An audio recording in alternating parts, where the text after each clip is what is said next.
Testing.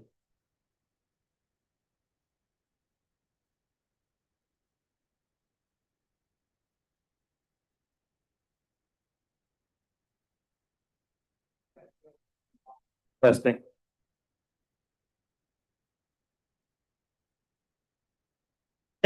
Testing. My name is Peaches and I am the best. Don't finish that.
You get the perfect point. I saw that.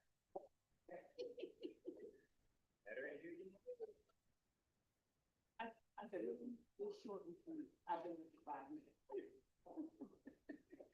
The whole thing is short.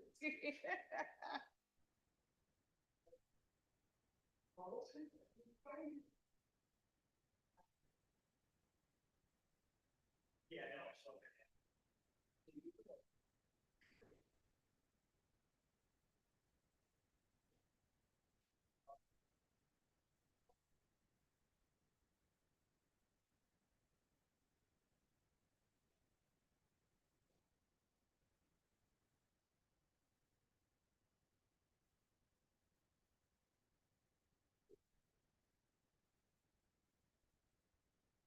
How you been? Good, good. Yeah. Hey, how you doing, buddy?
That big.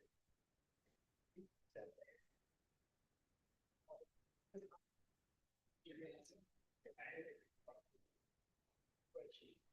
That.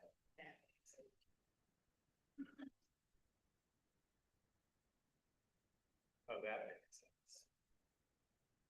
They give you like a checklist.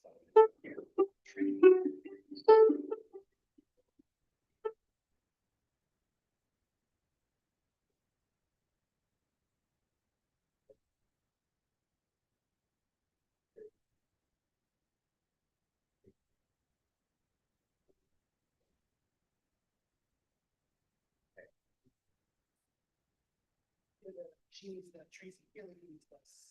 That's training. Yeah. We have Kennedy. No.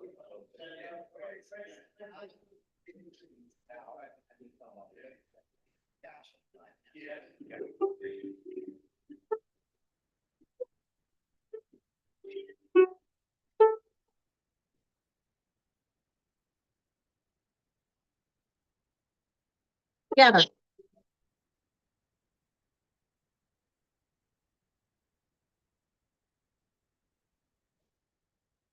Is that on? It's in peace. Okay, okay, Yeah. okay, okay. Okay, yeah.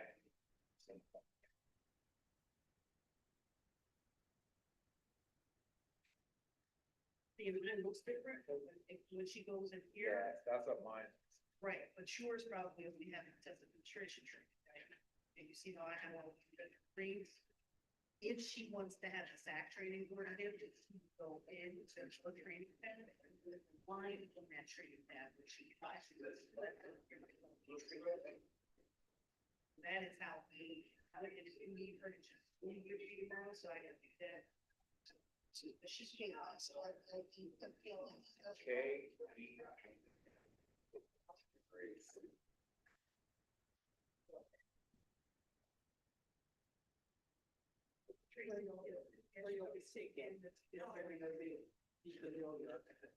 Living at this other time, right up here. Yeah. You can come pose that picture. Yeah. And just like pretend like you're reading, okay? You remember the stuff you gave you? Oh. Here. All right, put the paper down here like you're. Okay, look at me. Freeze. You want to practice? Sure. We don't want to do it in the microphone. Oh, okay. And then the message, making sure you're not rushing and don't count the microphone because then it's all over stuff like that, right? Okay. And then so the school board members would be sitting at that table here. Okay.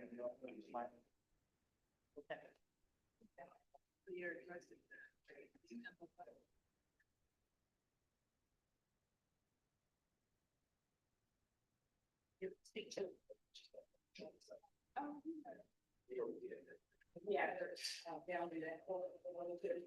Yeah. You probably fall. I think it's easier.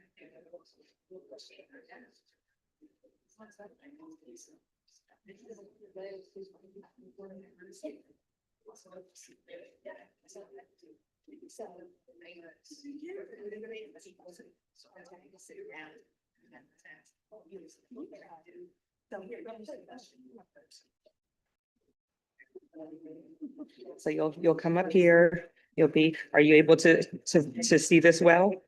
Okay, and so, we'll adjust it so that's a little bit closer for you. Okay. And then you can, and then you'll read, introduce yourself. All the school board members are gonna be sitting around this table and they're all gonna be smiling at you because they love seeing kids.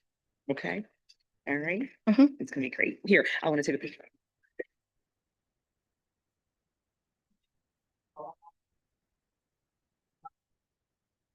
Very good.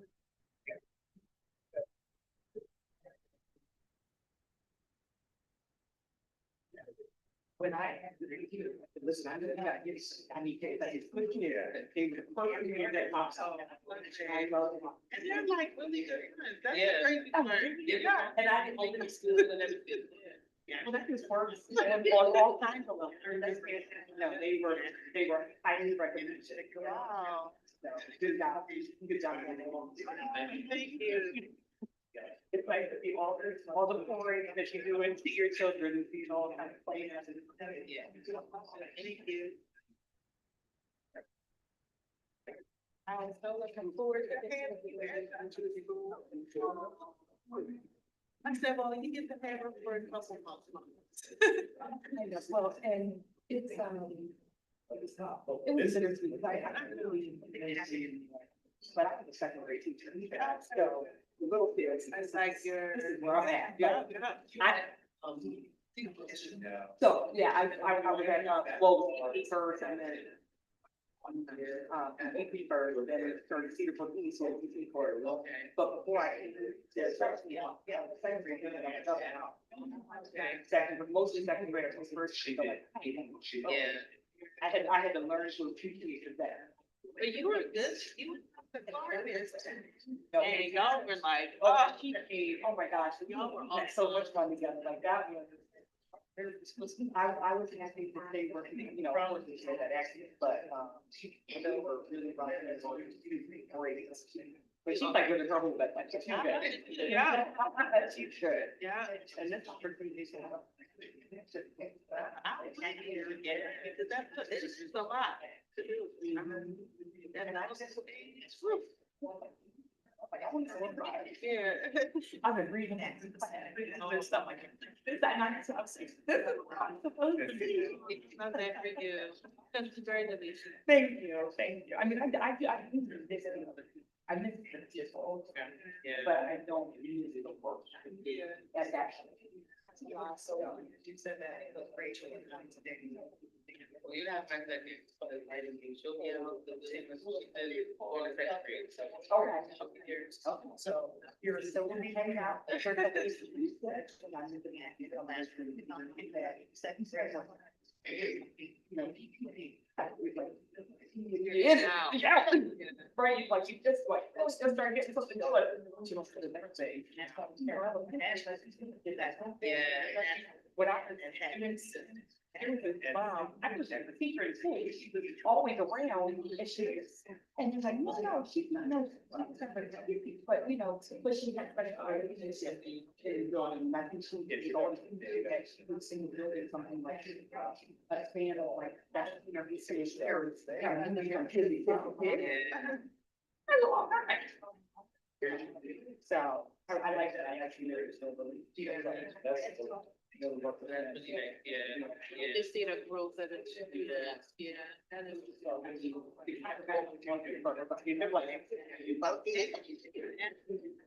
And they got the pre-K, right? Or they're. Not this year. Oh, They moved the pre-K program out because. Oh, fifth grade, yeah. No, where did they go?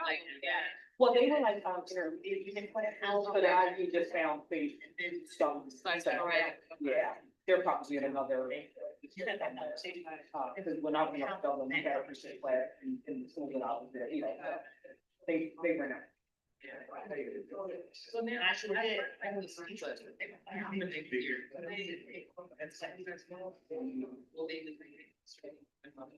Like, what happened? I haven't heard anything, and I put it out.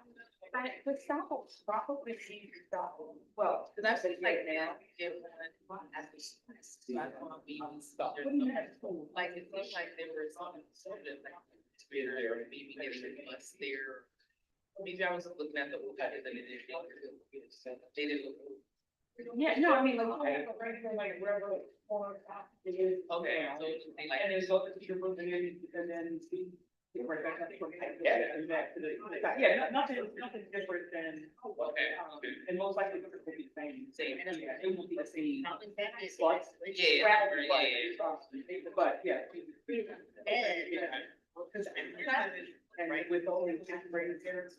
Or I heard it's like two parts. It's just. Yeah. It's like, That's not. No. everybody wants like, oh, they go with it. I know this guy, I know. Like, That's not here. I should. Yeah. it's a pretty nice size. I also The main know hall, I it's like saw that part, part. but you walk in that front door and it was like kind of dead. And then there's another hall which has the. Me, I. Every was like, Stop. get off, God, get back to your. Yeah. I mean, everybody, you got a temporary room, a little too. Yeah. It's not bad. I'm just waiting. It's what I'm. Well, they broke the your place. I was just back there the other day. Sunday, I was out there and. Is that That's what I was, something brand on brand.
Good evening, everyone. I will now call tonight, Tuesday, April 14th, 2026, meeting to order. We will start with the Pledge of Allegiance. Mr. Schultz.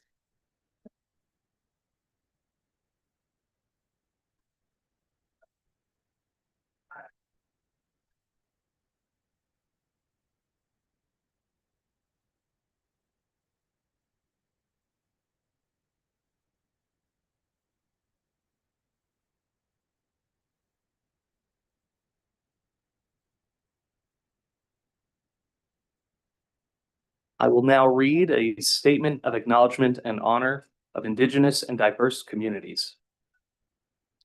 We begin this meeting with acknowledgement of and honor for the many legacies that have impacted our community, particularly those buried over time. Acknowledging truth is critical to building mutual respect and connection across all barriers of heritage and difference. Cheltenham Township stands within the Lenape-Hokink, the ancestral homeland of the Lenni Lenape civilization. Their people were and still are caretakers of this land and its rivers, and their legacy continues. We pay respect to their elders past and present. Our community owes its existence and vitality to generations from around the world who contributed their hopes, dreams, and energy to making the history that led to this moment. Some were brought here against their will.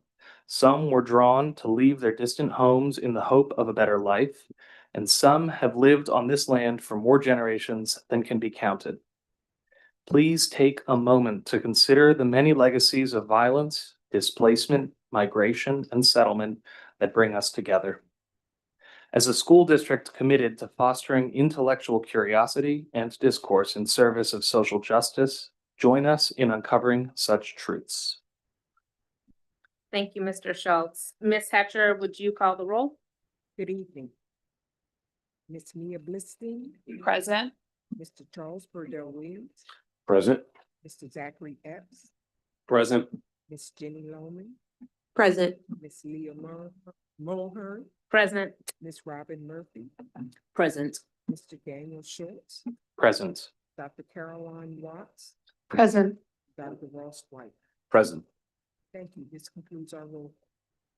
Thank you, Ms. Hatcher. We will now have time for public comment on agenda items only. Cheltenham residents, taxpayers, and school district employees are permitted to speak and comment on agenda items. At this time, speakers' comments will be limited to 3 minutes or less. So if you are in the room and would like to come to the podium to comment on the agenda, or if you're on Zoom and would like to raise your hand to make a comment on the agenda, you may do so now. Seeing no hands in Zoom and no one at the podium, we will move on to our next item, which is to recognize Cheltenham Elementary School. We have with us Mrs. Nelson, and we are excited to have her back with us today, and we welcome her as the interim principal at Cheltenham Elementary.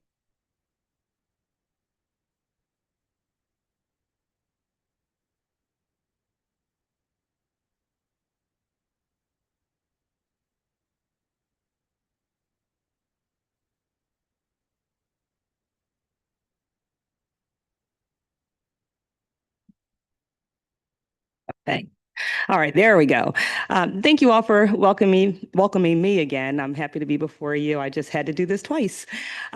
So today was day 7 with students at CES. And when I say I have had the warmest welcome there, I am so happy going to work every day. As a former second grade teacher, my inner child really is 7. So I'm like back home with my people. Like these are the people that really get me. So I knew coming into this that I wasn't going to change a lot of things about CES, first coming in. But I did make one little adjustment because they used to say, who are we? And the answer was CES. And I'm like, no, it's got to rhyme. And so we're now saying, who's the best? CES. And in the short time that I've been there, I really do feel like CES is the best. Sorry, I am very loyal to Wincoat, but sorry, Mr. Taylor. Can we play the video?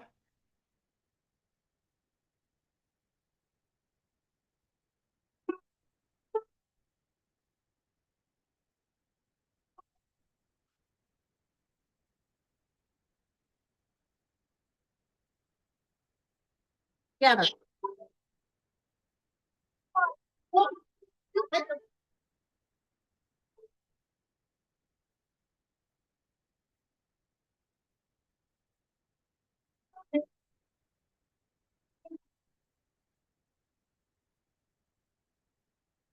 Right, nice job.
So, so how lucky am I? I get to greet those smiling faces every day, and they're always smiling. They're always working hard. They're just happy to be in school, and I get to go there every day. So thank you so much for that. Um, Next slide, please. So in the time that I've been here, I think it's been 2 weeks and 2 days total that I've been in the building. But from what I've seen, interacting with staff, interacting with students, interacting with families, this is kind of my vision for Cheltenham Elementary as we're moving forward. And it is in no way to say that these things were not happening in the past, but this is where my heart has been in this work since I've been in the building. And so I drafted this vision statement that Cheltenham Elementary School is a vibrant community where every child comes to learn, work, and play in a warm, caring, and inclusive environment. We are committed to nurturing the whole child by fostering curiosity, encouraging collaboration, and celebrating diversity. Through strong relationships and high expectations, we create a safe and joyful space where all students feel valued, supported, and empowered to grow academically, socially, and emotionally. And this is kind of my start with the end in mind. This is where I see my work taking Cheltenham Elementary School. And so this is kind of, my touchstone for the work. Next slide, please. Now, I know that I can't speak for everything that has happened in Cheltenham Elementary all school year before I got here, but I did bring two friends who are in the 5th grade and can speak to their time as Cheltenham Elementary students. And so may I introduce Mr. Miles Henry.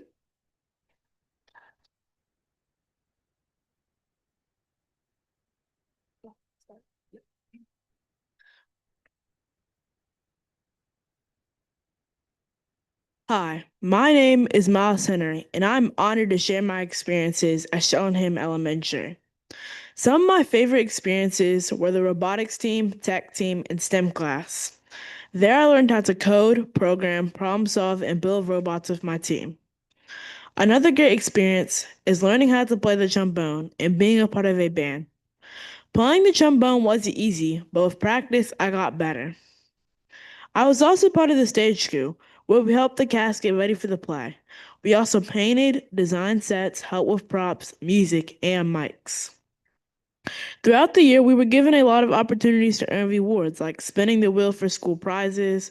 The teachers give out dolphin dollars for good behavior, which students can use to purchase fidgets, pencils, and enter raffles for extra recess from the dolphin dollar store.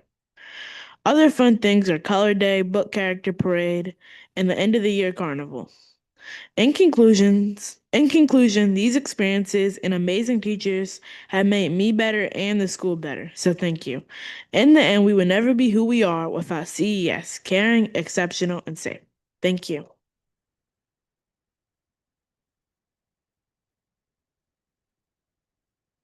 And next we have Ava Alexis.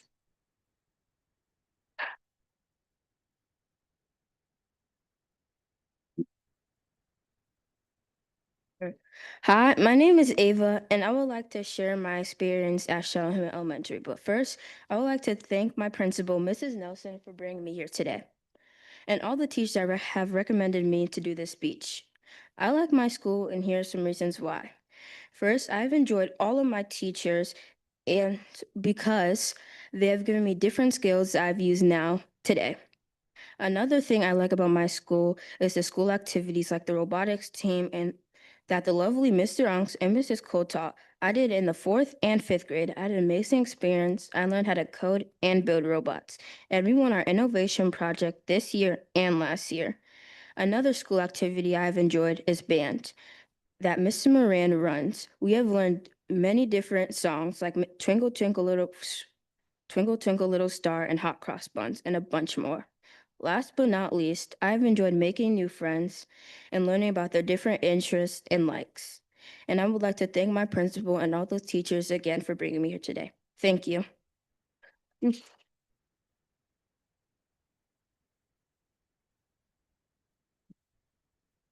much better to hear from them.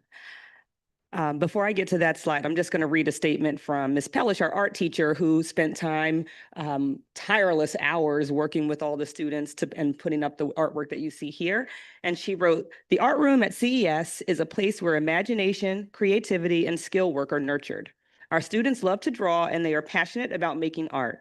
Thank you for taking the time to look at and enjoy the following projects that include pencil drawings, paintings, collages, prints, and sculptures.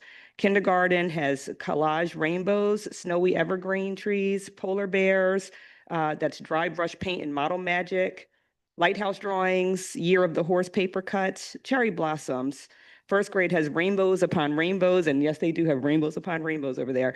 1-point perspective paintings. Third grade has symmetrical paper sculptures. There's tinfoil print trees. So if you get a moment, please take a look at all the wonderful artwork that is there. So as I think about the future of CES, some things that we already have in place since I've been there for 2 weeks and 2 days. Under leadership development for students, we have started a 5th grade student council, and I know the 5th grade students are going to be out in just a few short weeks, but they have a wealth of information to share with the younger students. And at the end of the year, the 4th grade students that are going to come into 5th grade council for next year will be meeting with the 5th graders. I've been there for 2 weeks and 2 days. Under leadership development for students, we have started a 5th grade student council, and I know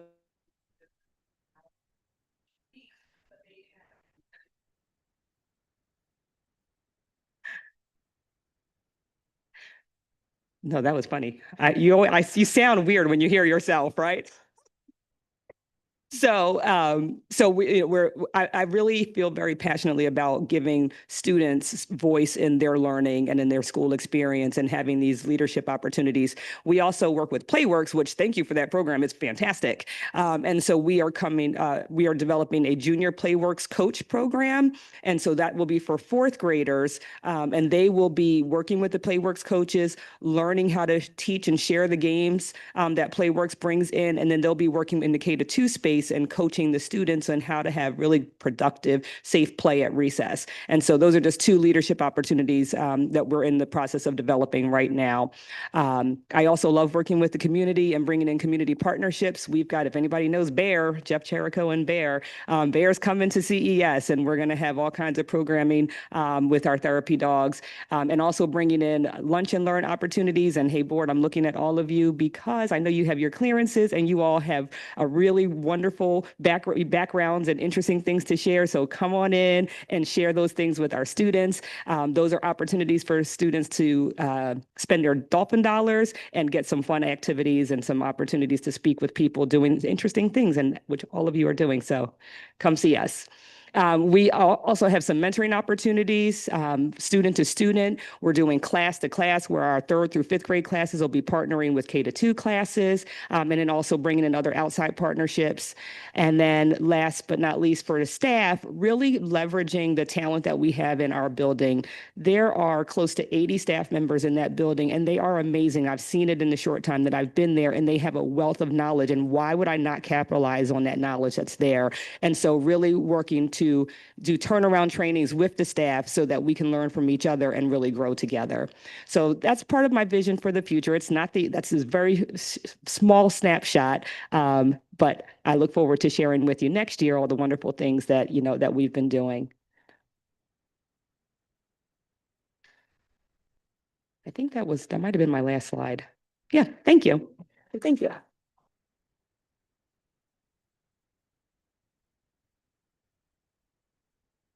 Thank you, Mrs. Nelson. Also, thank you, Miles and Ava, for sharing with us. You did an awesome job, and we love hearing from students because you know best what's happening in your building. So thank you, thank you. Go take a picture with Dr. Scriven. And also thank you to Ms. Pellish for all of the artwork, getting it all hung up so that you can be showcased to us. Next up on our agenda is the approval of the minutes. If I could have a motion to approve the minutes. So moved. Mr. Zachary. Second. Thank you, Ms. Loman. Any comments on the minutes? If not, I will take a vote. All those in favor, say aye. Aye. Any opposed? Thank you. The motion carries. We will now move on to our student council report from Cheltenham High School. Tonight we have with us Miss Emma Zubeiru.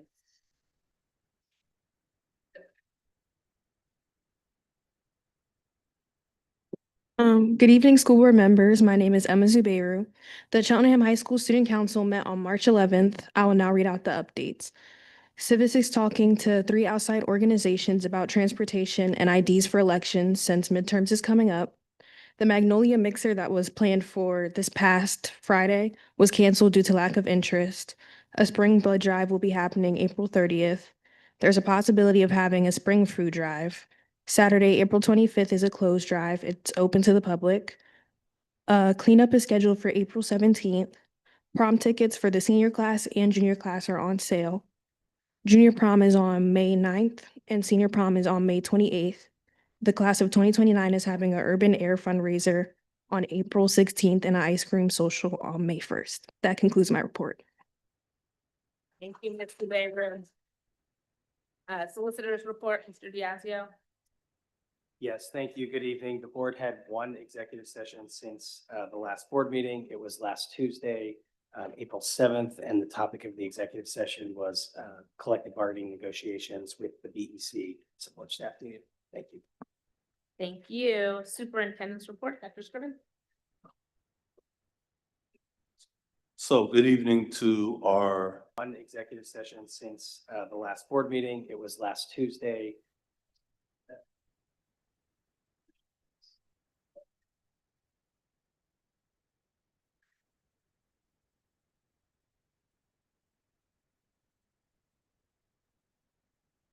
So good evening to our board of directors and to our Cheltenham School District community. Tonight I do have a very brief report, but prior to getting into it, I do want to make one public announcement. This Saturday, I would love to invite everyone up to Cheltenham High School for what I hope to be our first annual STEM career fair. Which is being sponsored by our United Parent Group. This function will start at 9 o'clock and end at 2 o'clock.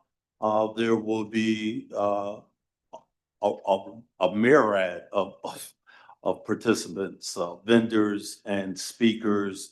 I think it's really just going to be informative around giving our students some insight on what STEM opportunities look like in the 21st century. If you look on our website, you will see the announcement and also where you can register for Saturday's event. So I did want to put that out there.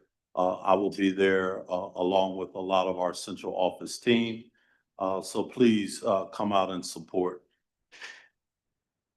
So jumping into, our report, I'm committed to giving an update, every month on just where we are as it relates to the, audit that we are doing with the Center for Safe Schools. I just wanted to give a little context. There's two sets of audits which are currently running. One is called a physical assessment, and you can see the definition for that. That is where we have an auditor really come in and look at our physical structure, from hardware to technology, interior, access points, and exterior. There's also a second audit that's being done at every school as well, which is a behavior, health, or school climate assessment. And that's where we're really having them assess the school climate of each individual school. We're looking forward to all of these assessments being completed by May 8th. Thus far, the completed safety assessments are listed to my far left and maybe your far right on the screen, but it's CHS, Wyncote, Cedarbrook East has had it, Myers, and Cedarbrook, the middle, our 7-8 campus.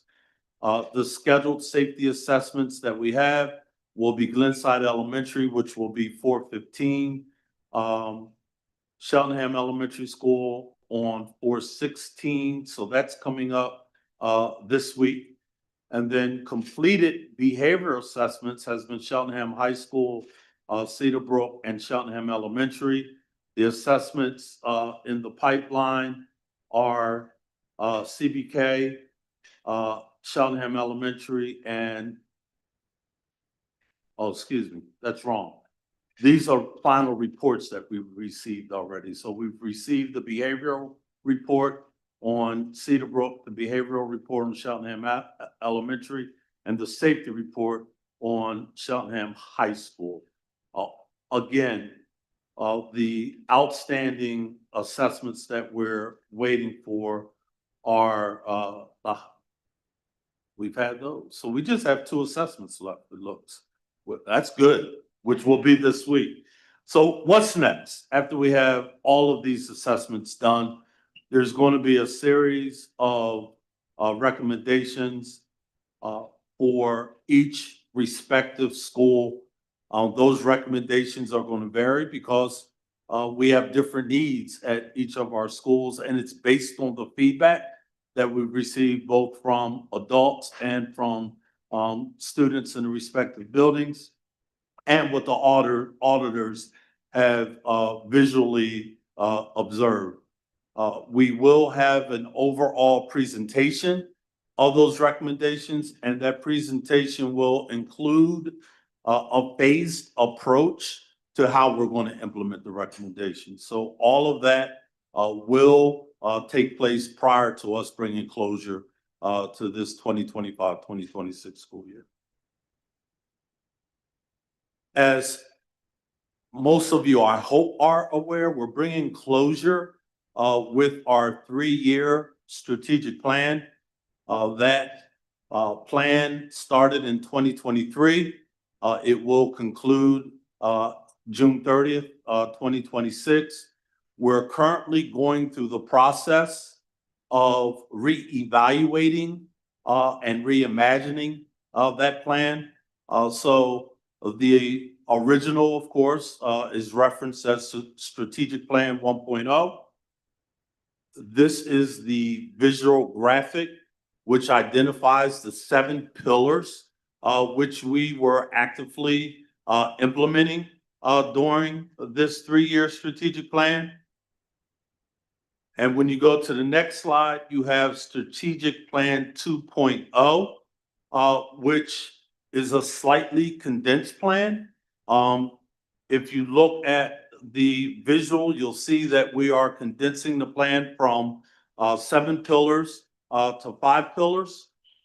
We have our diversity, equity, belonging, and inclusion, which was once a standalone pillar. We have that at the base of all the pillars because as a community, we feel that that should anchor and be a representation of what we do each and every day. So we will have updates as we continue to work through this plan.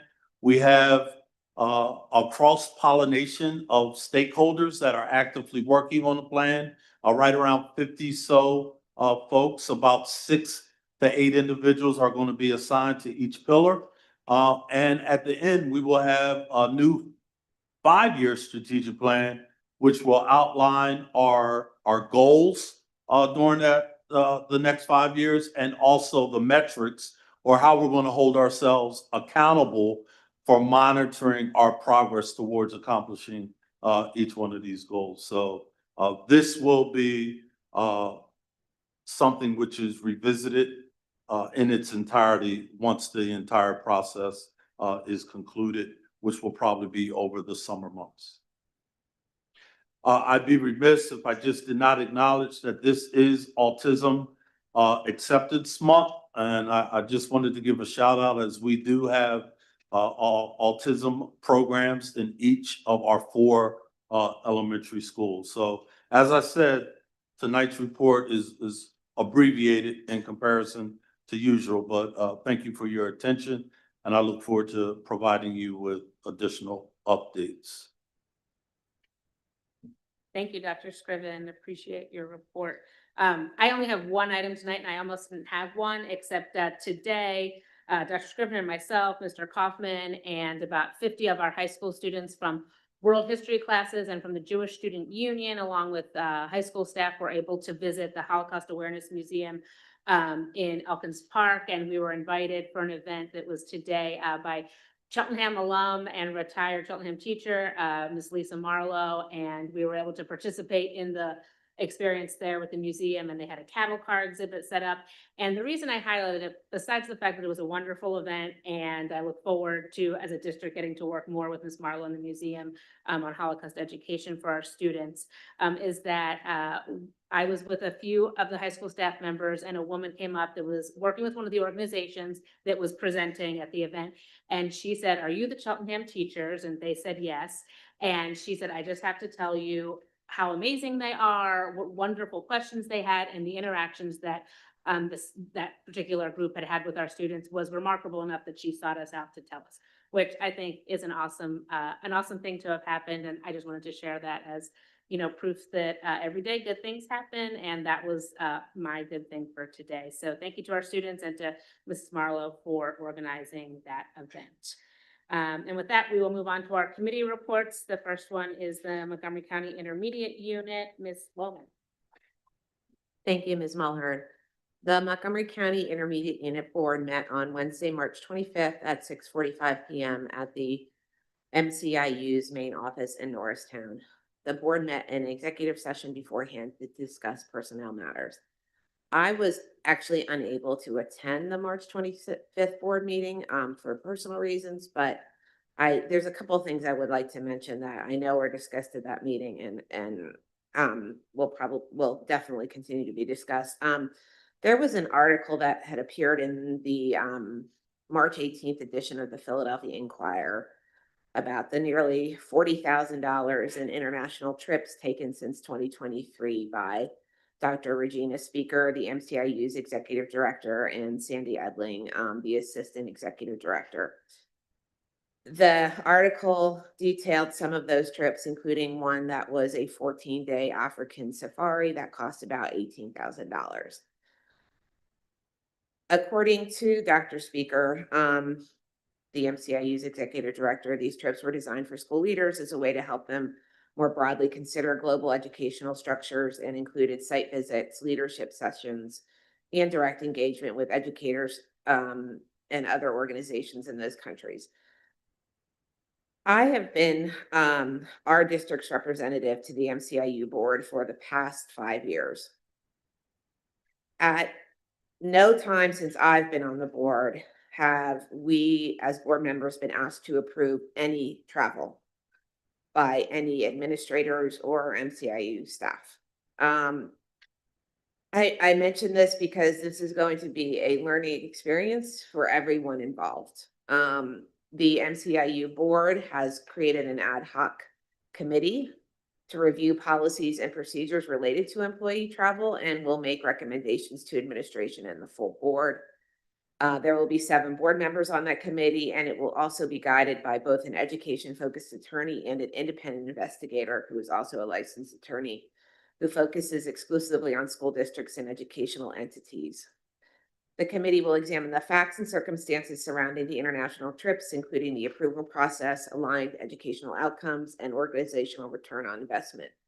It will also review the IU's travel reimbursement policies and practices, and the committee will make recommendations to the full board for any applicable adjustments or other outcomes. I mentioned that because I have been emailed directly by one community member concerned about the nature of these trips and what is going to happen moving forward. That is what I know at this time. I did want to share that with our community because we do pay a fee to be a member of the Montgomery County Intermediate Unit.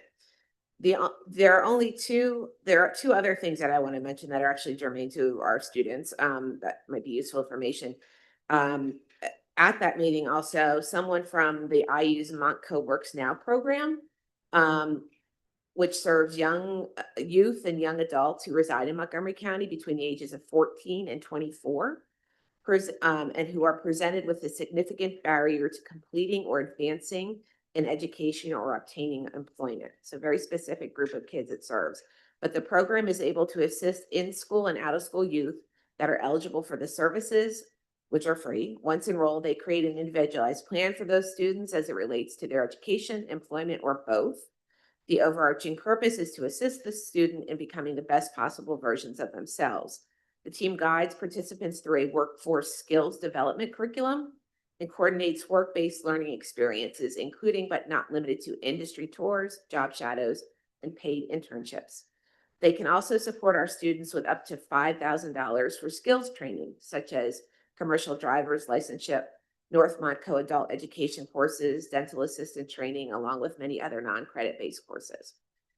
If you know a young person that may need that type of program and may be eligible, there is a referral form to fill out. I cannot read it really because it is just a bunch of random letters and -- So I'm happy to provide that in some other form or fashion, but it's not going to be helpful if I just read it out loud. And then from the form, once the form is completed, the person who completes the form will be contacted to sign up for an information session about the program. And then once they view the information session, the student will be evaluated for eligibility. And if they are eligible, they will be assigned a career coach. The program also has information sessions every Thursday at 11 a.m. They also provided us with a registration link, which is also a bunch of letters and -- that make not a whole lot of sense. So I will also try to provide that in some other way. But I wanted to mention that because that is a really interesting free option that the MCIU offers to eligible students who are struggling with trying to figure out the right path for moving forward with their education or employment. So the only other thing I wanted to mention is that the 3rd annual MCIU Mental Health Resource Fair will be held on May 19th from 11 a.m. to 1 p.m. at the MCIU's main office in Norristown. The fair brings together a curated network of community providers and support resources to expand school districts' referral network and help districts better serve their students and families. And that, again, is on May 19th from 11 a.m. to 1 p.m. The next MCIU board meeting will be at 6:45 p.m. on Wednesday, April 22nd at the MCIU's main office in Norristown. This is my report.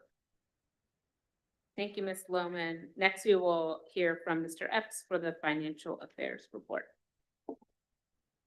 Thank you, Madam Chair. Good evening again to our community members, administrative staff, and anyone listening.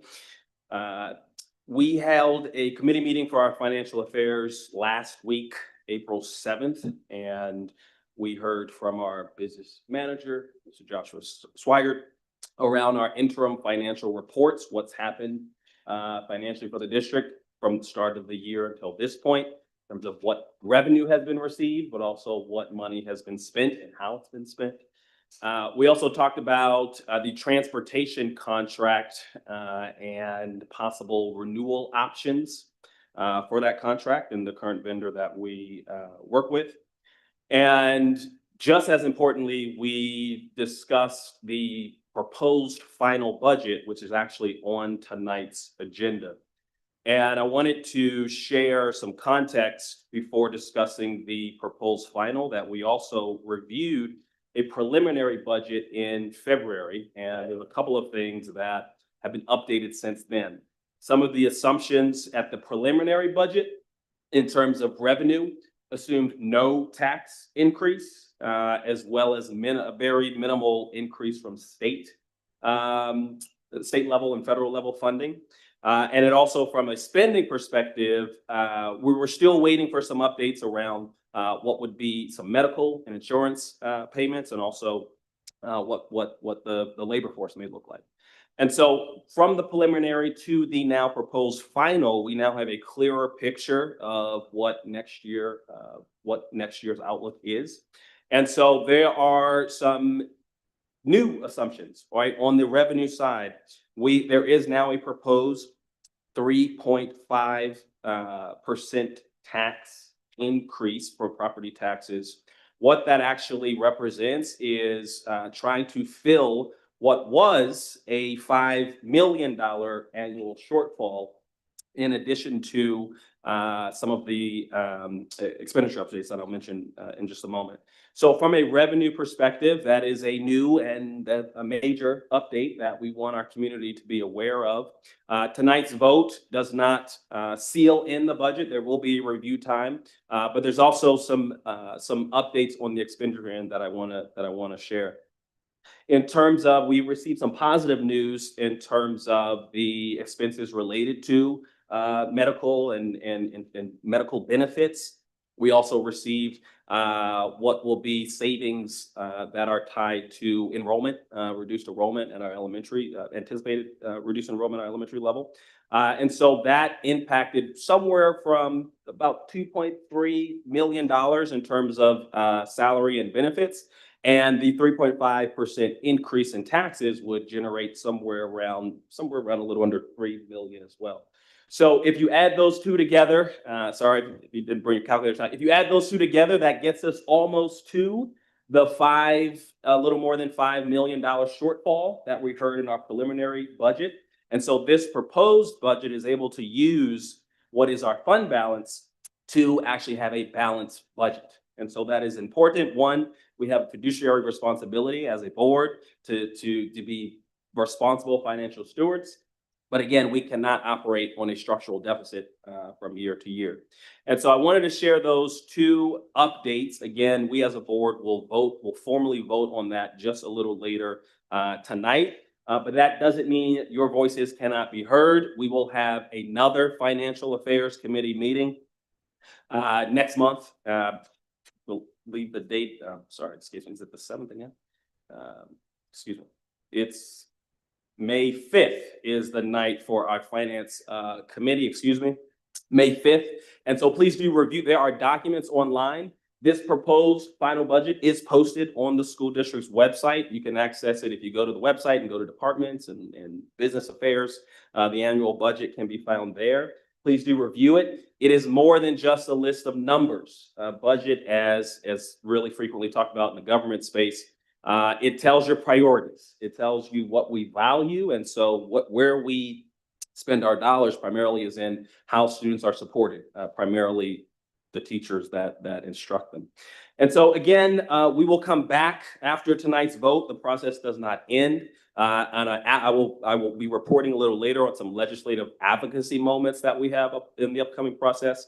But in terms of tonight's vote, those are some pertinent updates from what we heard in February versus what we will actually vote on tonight. So I'll pause there. Again, May 5th is the next Financial Affairs Committee meeting. You don't have to wait until then to send any questions or thoughts. You can do that as soon as possible. But that will end my report for tonight. Thank you, Mr. Epps. Educational Affairs, Ms. Woodstein. Thank you so much. The Educational Affairs Committee meeting was held on March 17, 2026. The following agenda items were discussed. The meeting consisted of a presentation on supports offered by the CSD Office of Student Services. Director of Student Services, Jessica Keene, began the presentation by reviewing the programs with which the district's social workers work on behalf of students and families, such as Cradles to Crayons, Glenside Rotary, Grace Presbyterian, and Kenneth Israel. Ms. Keene continued speaking on the district's support for homeless students, students in foster care, and how her office works with charter schools. Ms. Keene also reviewed supports available on the building level, including Aldersgate and Lakeside counselors and mentor groups like Make the Distinction, Girls Circle, and Families and Communities on the Move. We did find out that Aldersgate will be closing their doors at the end of this school year. We will continue to receive those counseling services, which are funded by the county, but do not know at this time which providers will be contracted. Ms. Keene reviewed professional development offered to school counselors in the areas of IEP goal creation, college and career readiness standards, and trauma training. All K-5 school counselors are currently using Second Step social emotional learning curriculum with students. Ms. Keene wrapped up the presentation by going over Linkit data related to elementary and secondary MTSS multi-tiered system of supports, which is a school-wide framework using data to provide tiered, increasing levels of academic and behavioral support for all students. The full presentation for the March 17th meeting may be found on the district's website homepage by clicking on the school board, then committees, scroll to Educational Affairs, and then click on the hyperlink for most recent meeting summary, slide deck, and video for all of the materials viewed, as well as the recorded meeting. This ends my report. Thank you, Ms. Blitzstein. Eastern Center for Arts and Technology, Mr. Burdell Williams. Thank you, Madam Chair. I will have two reports for tonight due to the timing of the last two meetings of the Eastern Center for Arts and Technology Joint Operating Committee. The first meeting was held on March 11th, and as customary, the first order of business was for us to approve the March Student of the Month, who was Molly Smith, an Upper Dublin High School senior who was recognized for her outstanding work in Eastern's electrical technology program. Some cool facts about Molly. One in particular that I thought was very, very, very important for us to know and for the community to know is that Molly is the March Student of the Month in a program being electrical technology that is typically not one that is where you see a young woman thriving in said space. And a lot of the energy that she has from a leadership perspective is in wanting to see other young women like herself continue to explore, industries where they have been male dominated for some significant amount of time. And it was mind blowing to hear some of the things that she was discussing. So you would not be surprised to know that one of her accolades was that she was recently selected to participate in Rosie's Girls, which is a pre-apprenticeship program for electrical and building trades careers. And to be specific, it is a 63-hour pre-apprenticeship program sponsored by the IBEW Local 98, designed to introduce young women and women in careers in the electrical and building trades. The program provides hands-on training and mentorship, with graduates earning automatic qualification to apply for the IBEW Local 98 apprenticeship. This program additionally was supported by the Shapiro's administration, the Governor Shapiro's administration, and really was one of the items that was highlighted specifically for his investment in workforce development to include women's representation in construction. So really nice to celebrate Molly and her accomplishments, and also to hear more about what the state and our local students are doing to continue to drive interest in ensuring that we have representation in what had been previously male-dominated industries. After graduating from Eastern and Upper Dublin High School, again, she hopes to join the union and began working full-time as an electrical apprentice, taking the next steps toward a successful career in skilled trades. Two other important items that we approved in March. First, the acceptance of a Pennsylvania Department of Labor School to Career Grant for the amount of $216,090.12, not an insignificant amount of money, especially for a school like Eastern, whose budget is significantly smaller than ours. That $200,000 is going to go quite a long way. This grant specifically will assist students with a path toward sustaining employment and growth for HVAC, carpentry, electrical technology, and welding technology by placing students during their high school career in places of employment through co-op educational opportunities to gain employment and technical skills that can lead to lifetime employment. That $200,000 is going to offset costs that employers may have had to pay for a specific student from Eastern to enjoy an intern experience. So those experiences would come at the cost of the grant as opposed to at the cost of the specific business, which we're hopeful will expand the opportunity and the willingness for those specific entities and others to want to bring in students in an internship. The second piece of important information that we approved was the official approval of the building trades renovation. You've heard me talk about this over the last year or so, that one of Eastern's massive accomplishments over my time on the Joint Operating Committee has been the ability to shrink down as much as possible the waiting lists for students who are awaiting an opportunity or who cannot have the opportunity at Eastern due to class size limitations and space limitations. So we're very excited that we approved the base bid for the project in the amount of $1,029,000. And that will actually create the space for the new construction careers and management program. Very excited for what those renovations will become. Just for the information of the community, the most recent wait list at Eastern was approximately 90 students across various different programs. This one program in particular will create space for 40 of those 90 students.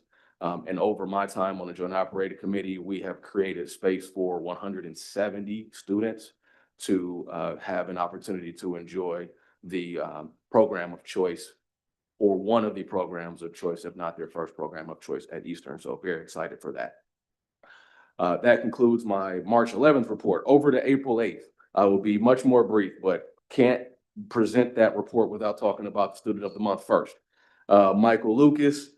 He was a Hatboro-Horsham High School senior. He was recognized for his outstanding work in Eastern's welding technology program. He serves as a student ambassador, representing his program at numerous recruitment events and fundraisers throughout his 2 years at the school. He's been at Eastern since he was a junior. His leadership and professionalism led to his selection as a representative of Eastern at the Montco IU, the MCIU Let's Talk Education event back in November. Through the welding technology program, he's developed a strong technical skill set and has earned numerous industry recognized trainings that will prepare him for full-time employment.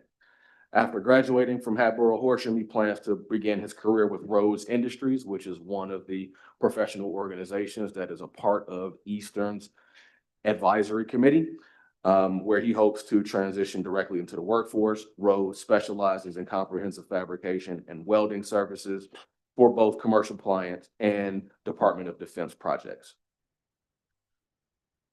One other item, the only one that I'll share here, again, also in the financial space, was that the Joint Operating Committee accepted another grant. This one was the supplemental equipment grant in the amount of $191,000 from the Pennsylvania Department of Education, which will be used to purchase equipment for the allied health, culinary arts, design photography and illustration, exercise science and rehabilitation, and protective services programs at Eastern. So very, very, I'll say lucky because that we were prepared and we also submitted those applications in time. So preparation put us in position to be able to apply for them, and happy that we have received them, because that $400,000 is going to go a long way.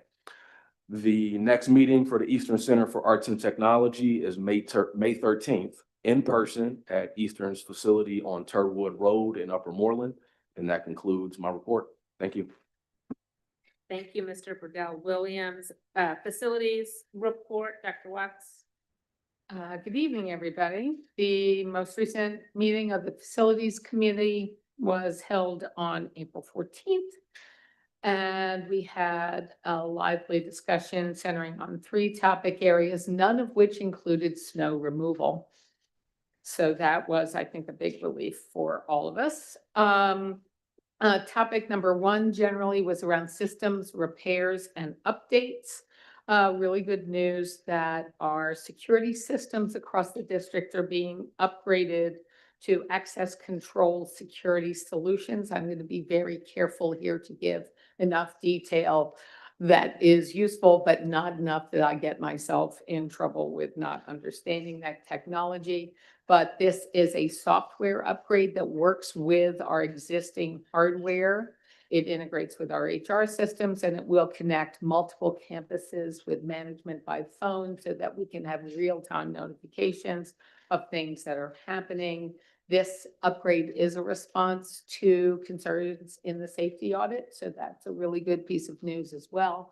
There will be a few hardware upgrades as part of this, but we think it's a really good system and are looking forward to having that in place. And other good news, the Glenside generator, which has been malfunctioning, we have found a contractor to repair it, and the system is operating, able to run at full capacity. So you will see further on the recommendations for board action.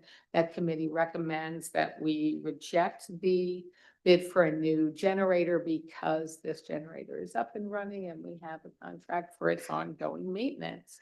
Yay. And finally, Myers Kitchen, which has been really cold over the winter, has had new additional heating units added, and everyone working in that kitchen is now much more comfortable as they do their important work. So thanks to that.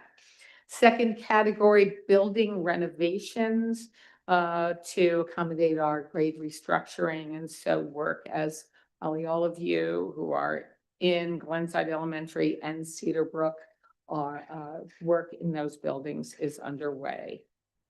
And finally, in terms of athletic facilities, the stadium project continues to be moving along. The hope is that it will be ready by graduation, fingers toes, and everything crossed so that good weather continues. And we're monitoring whether the track and the restroom access will be far enough along for a safe graduation ceremony. The Arcadia space is still on reserve should we need it, but we're going to think positive about this. It is moving along well, though, and if you haven't seen it recently, go up and check it out. Cedar Brook's baseball and softball fields have had dirt shipped in and moved to the right spaces so that the fields are in much better condition, as have the high school baseball fields and softball fields. And one final note around our athletic facilities that wasn't discussed at the committee meeting, but that Mr. Swigert brought to our attention just yesterday, I think. The Friends of Cheltenham, a volunteer group run by Marcy Balin and Lori Siegel at the high school, is unfortunately going to be discontinuing operations, but they are offering their remaining funds to the tune of $25,000 to enhance the school's athletic facilities, specifically targeting upgrading the supplemental weight room at the high school for wider availability for all of our students across all sports. So we are recommending acceptance of that donation from the Friends of Cheltenham and really thank them so much for this generosity. That concludes my report. Thank you. Thank you, Dr. Watts. I will give the liaison group report. The liaison group met on March 16th at 8 a.m. via Zoom. The district shared some updates on our construction projects, some of which you just heard about. And we also shared where we are in the strategic planning process, and it was just barely beginning at that time. Thank you to Ward 4 Commissioner Emily Stein, also a WinCo parent who offered to volunteer at that time to be on that committee, which helps again, bridge the relationship between the township and the school district. So we appreciate that. The township updated us on the Melrose Park Development Project. And we also received some updates on the hiring timelines for the township manager and the police chief positions, which are underway. And the next meeting will be this coming Monday, April 20th at 8 a.m. And that concludes my report. The next report is the policy committee, Ms. Murphy. Good evening. The policy committee last met on March 24th, 2026. We started the meeting with an approval of the January 27, 2026 minutes, and then delved into a large list of policies. We will approve those policies that are in this evening's agenda, 10 policies, when we get to that point in the program. The near future will hold an opportunity for a small group of board members to take a look at personal electronic device policy, especially as the state has already started to move in that direction. We will have our next policy meeting on May 26, 2026, where we will consider another set of large policies that we could not finish on the last meeting. And that concludes my report. Thank you, Ms. Murphy. Next, we will have a legislative update. Mr. Epps. Thank you. Good evening again, everyone. I'm speaking this time as a member of the Montgomery County School Board Legislative Committee. We meet just about every month to discuss proposed legislation in Harrisburg, approved legislation, and what that means for Cheltenham and the Commonwealth at large, but mostly what it means for us. I have to start by going back to the words that we said at the beginning of this meeting in terms of being a nation that is for liberty and justice for all. This month, in addition to being Autism Acceptance Month, is also Arab American Heritage Month. And so if these words are ever to be true, it will be true for them first. It will be true for people like Black women first, but I want to focus on Arab American Heritage Month. So we have an opportunity amongst everything that is going on right now in the world, amongst everything that is going on also in our community. We have folks who represent countries in the Middle East right here in Cheltenham. And we have an opportunity to honor them, to celebrate them, to learn more about their cultures. And I'll be looking for opportunities to do that. I think there will be some. And I want to thank Principal Metcalf for putting it in his update this past week, really leading us to and encouraging us to do all those things. So I wanted to start my legislative reports there. Next, I want to go, I'm glad we still have some students like Miles and others in the room. By show of hands, is anyone in high school? I know you're. Just by show of hands, is anyone else in high school in the room? Okay, we got some high school. Keep your hands up. All right, so do we have any parents of high schoolers, even if anybody else? Okay, all right, we got some parents. That's great. All right, so there's a proposed legislation. Keep your hands up just for a second. Keep your hands up if you would like high school to start at 8:30 as opposed to the current start time. All right, what do we got? What do we have? All right, one hand, two hands left. All right, so that's actually currently a bill. Oh, we have 3 hands over here. And 4 hands. All right, 5 hands. Okay, so there's a bill right now being discussed in Harrisburg to do just that. Push back the start time of high school. And folks might be saying, oh my gosh, they're talking about that in Harrisburg. But it's because of really partially a social emotional argument around what is appropriate. I'm not advocating for anything, but it's something that I think folks may want to follow. And it's an example of something that what they talk about in Harrisburg actually does impact your life on a day-to-day basis. So that's one of the bills, if you want to track. Last session, there was a bill around students being given a mental health day so that at any point they can say, hey, I'm not going to school today because I need a mental health day, right? So those are the types of bills that are still discussed in Harrisburg. So it is an opportunity to let your voice be heard on some different issues. So that's one thing I wanted to share. Secondly, a few of us got a chance to go to the legislative breakfast on March 27th. Shout out, that's my mom's birthday. Happy birthday, Mom. March 27th, we got to go to the legislative breakfast and we met with students from around Montgomery County. We heard directly from students about facilities and how enhanced facilities, everything from a large window, how that changes their day and the influence of sunlight, to new sports facilities, to libraries where they can collaborate and learn together and teach their educators around certain things, and really encouraging common spaces. We also heard from students around the Voices for Education, which are students from around Montgomery County. There's about 11 participating districts where students can actually, they advocate directly to legislators. They travel around the state, learn about what's happening, figure out what issues are important to students, and then they have an opportunity to talk directly in Harrisburg, face-to-face with legislators about those issues. So the Voices for Education, or is it democracy? The Voices for, is it democracy? Yeah, the Voices for Education. If anyone's listening who's at the high school that might be interested, there are opportunities to do just that through the Montgomery County Intermediate Unit. We will meet as a committee the 15th, which is tomorrow. Yeah, tomorrow, the 15th. And hopefully I'll have better and brighter news to bring back in May from our time together. Thank you. That concludes my report. Thank you, Mr. Epps. Dr. Watts, an update from the Cheltenham Education Foundation. Hello again. I feel like I get to give fun reports this week. The Cheltenham Education Foundation board meeting was last held on March 26, 2026, hosted by Mr. Taylor at Wincote. Thank you very much. And we put the final touches on the plans for the 3rd annual Race for Education, which was held Saturday, April 11th. Saw many, many, many people in this room here, walking, running, biking. Mr. Coffin was biking and taking pictures at the same time.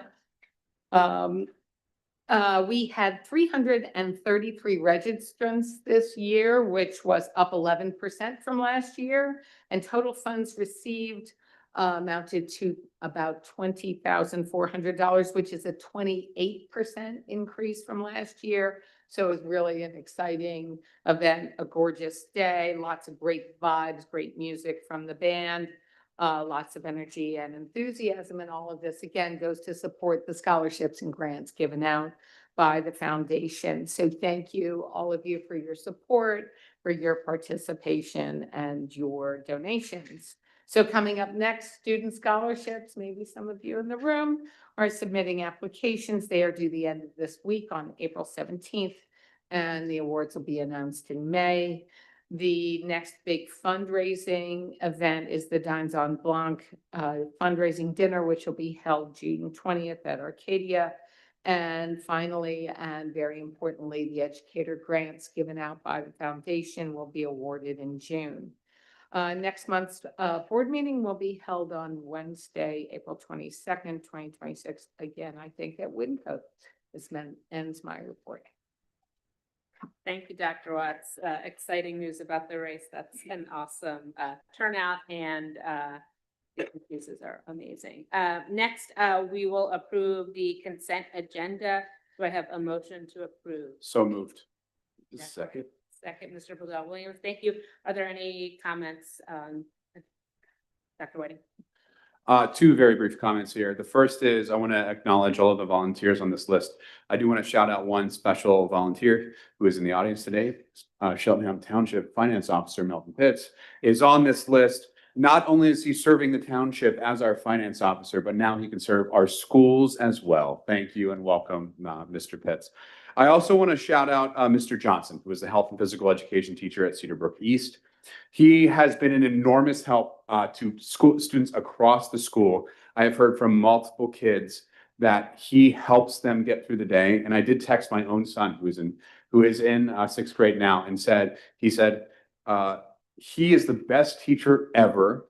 He helps me feel better about myself. And I think that's a testament not just to Mr. Johnson's approach to school, but also to the feeling of Cedar Brook East. And so you rising sixth graders, you kids who are coming into the sixth grade, know that you have a very welcoming school that has been set up by the educators there. And congratulations to Mr. Johnson on his retirement. Thank you, Ms. Blitzstein. Thank you. I actually forgot to mention earlier that the next Ed Affairs Committee meeting is a week from tonight, April 21st at 7 p.m. here at the admin building. So I just wanted to mention that. And also to give a shout out to, we have, first of all, you stole my volunteer idea, but also I just wanted to nod that we also have at least one Cheltenham alum on that volunteer list, which makes me really excited. And that on our list of retirees, we have a lot of experience and some that taught my own kids and that I'm really sad to see leave and that I just know that they've made a huge impact in the lives of many, many, many kids and their families. So I want to say thank you. Dr. Watts. It's me again. On that list of thanking people, I did notice on the list of retirements that Michael Schmidt is retiring from Myers after 34 years. And if those of you who have encountered Mr. Schmidt know that he is living, breathing PBL in action, in my opinion. Between the way he runs his classroom, my son was in his 4th grade class, and spending every free moment doing things like running recess football leagues with all students. He is just an embodiment of commitment, creativity, and engagement as an educator. And when my son got his card before 4th grade and found out he was in Mr. Schmidt's class, he felt like he had been chosen for the best possible things in the world. And he really made a difference in his life, and I know in the lives of all the students who came through his classroom.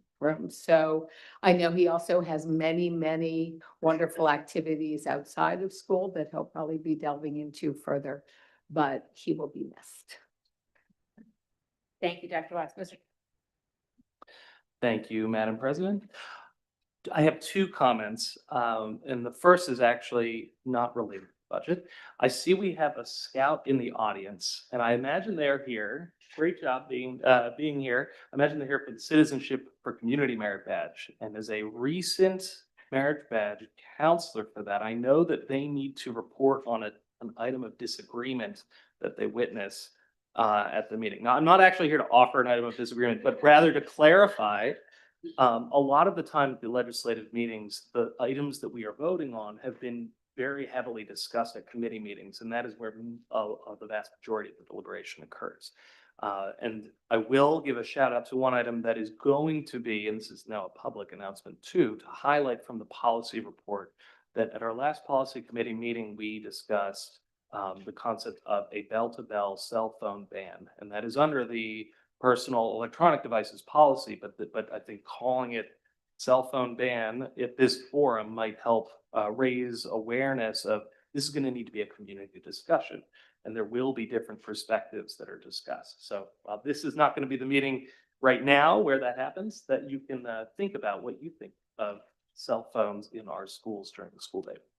My second comment is I just wanted to provide Mr. Epps gave an excellent overview of this budget. I wanted to underscore closer to the vote that this is not the passage of a tax increase. This is the approval of a final proposed budget. So the actual budget will not be voted on until either late May or early June. We as a district have worked really hard, and I'm not going to go into too much depth because I think when we pass the final budget, we'll know what the real numbers are going to be. We've worked very hard year over year to be stewards of the township and community's resources. This year, we faced some real challenges related to property evaluations for some of our highest, most valued properties, which reflects a decrease in revenues, and also medical costs. These are things that are to a large extent outside of our direct control and we need to react to. Luckily, because we have worked very hard, we are able to have a budget that is very close to balanced. I hope that we can get to the point where we don't even have a $750,000 deficit, because that is a hole we will have to dig ourselves out of. It's a surmountable hole, but the easiest way to get ourselves where we want to be in the long term is to fill the holes before they become sinkholes. And so I think we have some time to sharpen pencils, and I know that we as a board and as administration are doing so, and we have between now and that final vote to hopefully eliminate even that structural deficit. Thank you. And Mr. I thought you may have a third point, which was to point out the number of years and the retirements. Okay, good. So we have a running thing on the board with retirement. So just want to acknowledge, if we round out half a year, we're actually recognizing 250 years of experience that's represented on this agenda. So that's institutional knowledge. Part of it, that's folks like we heard Mr. Gerald Unks. I don't know if Miles knew, but Mr. Unks is retiring.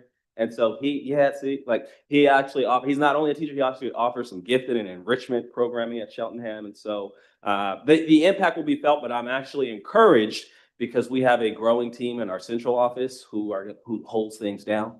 We just heard how some standards of operating procedures are going to be put in place. And we also heard in the strategic plan, right? If you saw a connection from our budget to the strategic plan actually means, I think it was that bloom phase doesn't wither away.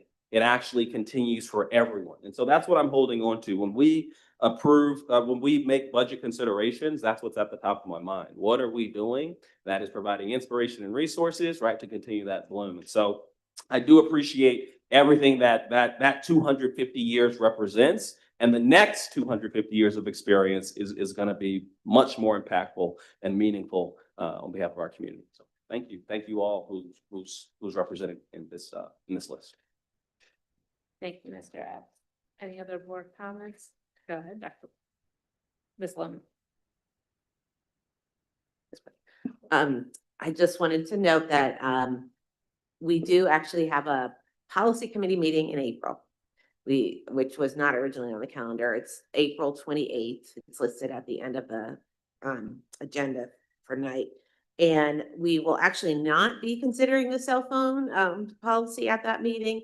We will actually be considering all the policies that we removed from last month's agenda in order to consider the cell phone policy. So, but as Ms. Murphy said, we are convening a small subgroup of school board members and administrators right now to sort of figure out next steps for, creating buy-in and determining what the right type of policy even would be for our schools. So more to come on all of that. Thank you, Ms. Lohman. Dr. Very quickly, thank you for the second recognition.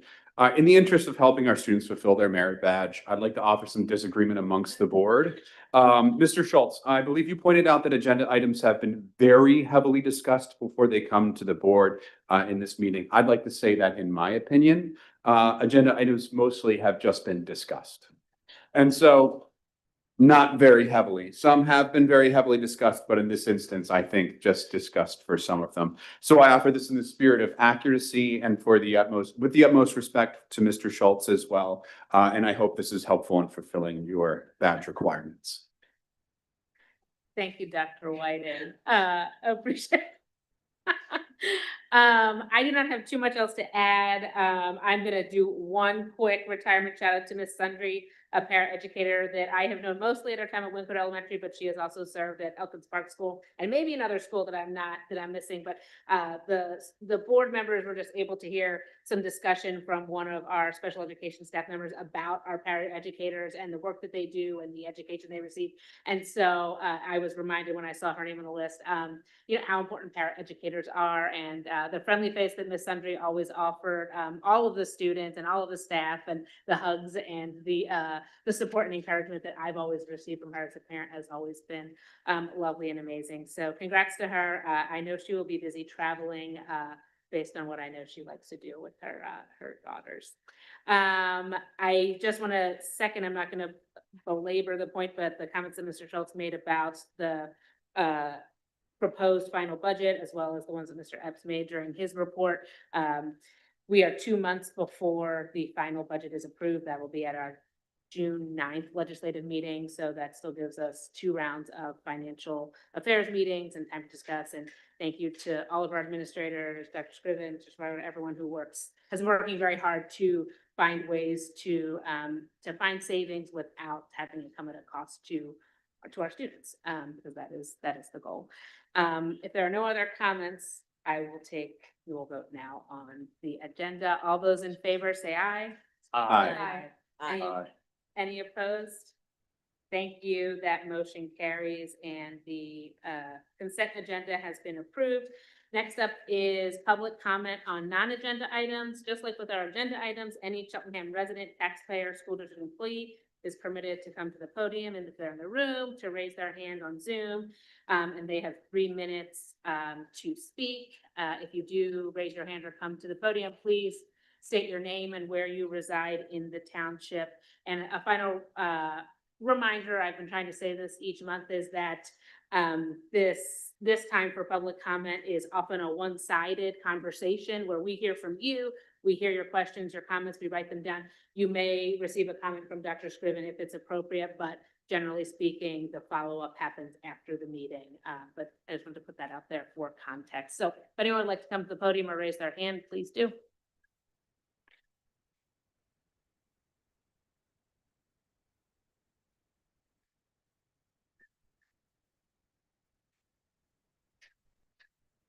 Hello. Okay. Good evening. My name is Simone Ellison Metcalf. I'm a senior at Cheltenham High School. I'm actually the senior class president.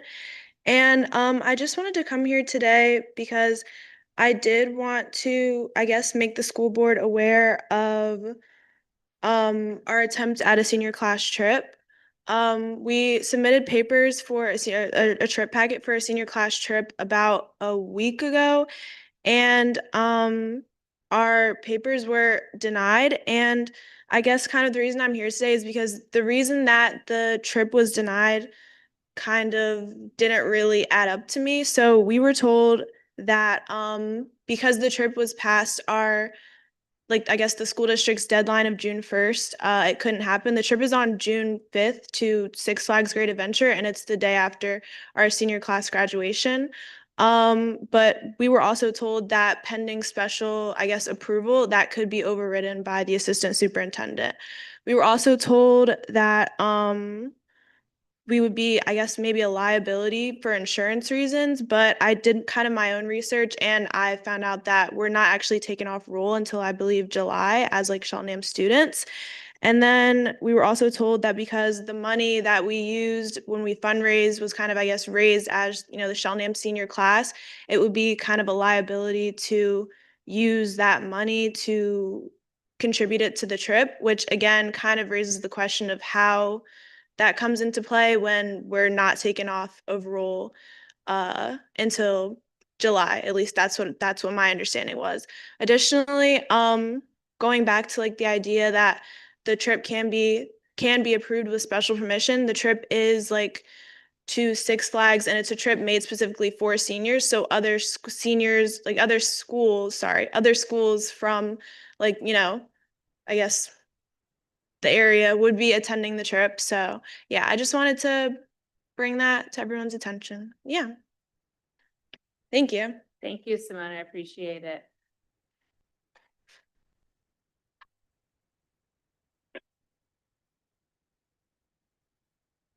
Hello. I know that the cybersecurity competition this year was sort of canceled last minute. And I just wanted to know if there's any way that that can be reinstated somehow, like next year or anytime soon. Thank you for your comment. Before you leave the podium, can you just tell us your name and what school you go to? Oh, do you want me to tell you now? Yeah. Oh, I am Nicholas Sampson. I go to Cedarbrook Middle School. Awesome. Thank you for your comment and your question. I will definitely follow up once I get more information from administration. Okay, thank you. Thank you. And thanks for coming tonight in uniform, working on that badge. We appreciate it. Oh, thank you so much for acknowledging. You're welcome. And to Simone, I'll follow up with you as well. I did receive your email this evening. I just haven't had a chance to respond yet. Any hands raised in Zoom? Anyone else? Thank you, Mr. Kaufman. Anyone else in the room that would like to make a comment? All right, thank you so much. It was great to hear from so many students tonight. So please, we're here every month. We're here every week, actually, but you're welcome to join us anytime. We love having company. The future meetings are listed in the agenda, and as Ms. Lohman noted, policy is meeting in April and May. Normally we meet every other month. And with that, I will call for the meeting to be adjourned. So moved. Oh. Second. I'm gonna let Ms. Hatcher figure that out. Thank you. The meeting is adjourned.